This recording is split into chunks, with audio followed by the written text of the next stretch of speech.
morning mga katupad, na ngayon araw nandito naman tayo sa Marinela, Block 37, kung saan ang ating mga tupad ay naglilinis ngayon ng ating barangay. So sama-sama kami mga tupad dito, nandito po kami.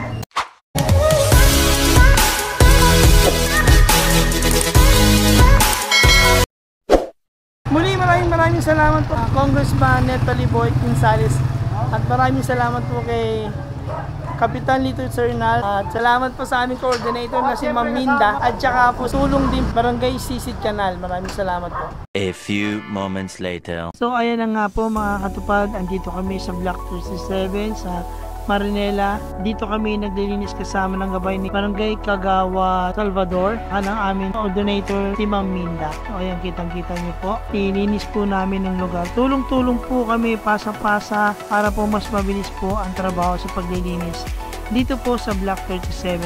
At ngayon, ayan nga po, nag-upisa na ako magbuhat habang niyayaya ko ang aking mga kasama. Kasama po ng mga babae, sila din po ang naglilinis sa taas at naglalagay ng ng tama sa basurahan.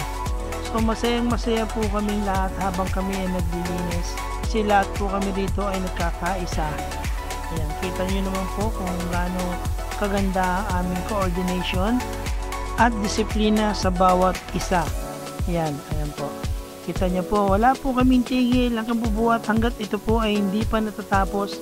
Hindi po kami titigil. So ayan, tulungan-tulungan po kami mga tupad dito. Pinapasa-pasa po namin lahat ng basura. Ayan, kita nyo naman po, sunod-sunod po yan. Siyempre, hindi pa rin mawawala ang gabay ng ating coordinator na si Ma'am Minda. Yan, diretso lang po hanggang sa matapos ang ating gawain basura. Kita nyo naman po, napakabilis po.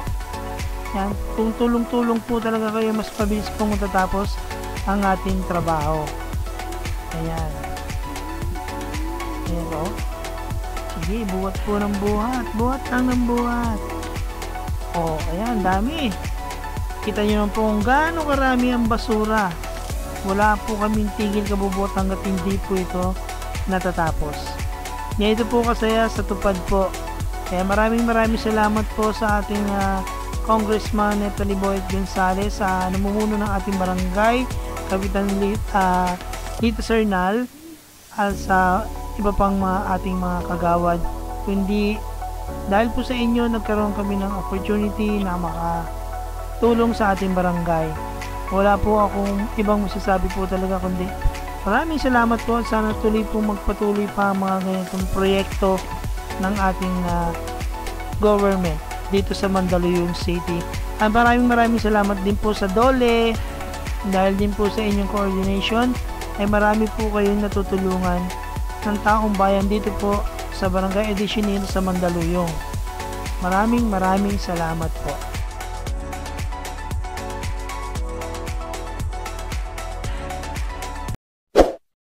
So yung nakita nyo po kanina, progress po yun ng paglilinis ng before. Mas titignan naman po natin ulit ngayon ng after po. Tingnan natin kung minalinis mo tayo sa progress, kung nalinis ba natin ng maayos o hindi.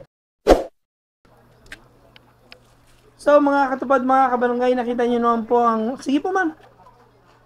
Nakita nyo naman po ang progress kanina po. Sobrang dami po ng basura rito. Ngayon naman po, tignan nyo naman po talaga ang ating mga tupad. Kung gano'n po kasipag ang ating mga tupad.